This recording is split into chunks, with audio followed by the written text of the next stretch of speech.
à l'ASCO de Paris, au Seine Nobert, à Oshou Patrice, de Pont-Souvaux.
Ah oui,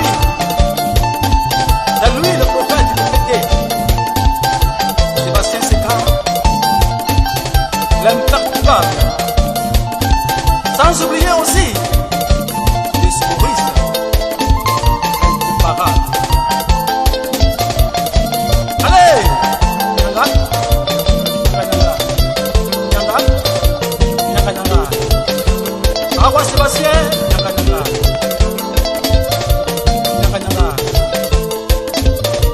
salue aussi Manus Beladepo, Jean Telesphore et Dino.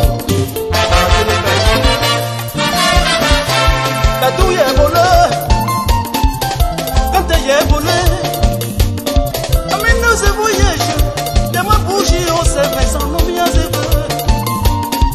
Quand la mort est née, aussi il y a plus désiré, à zéro. Quand ça m'a voici à vous, aïe, ça m'a voici à hier. Tu le jongolo, mimi mireye, te woni ayi. Tu le jongolo, que Joséphine, toi pele woni ayi. Toi ne pas yawo, épouser fire telo, ahe wale.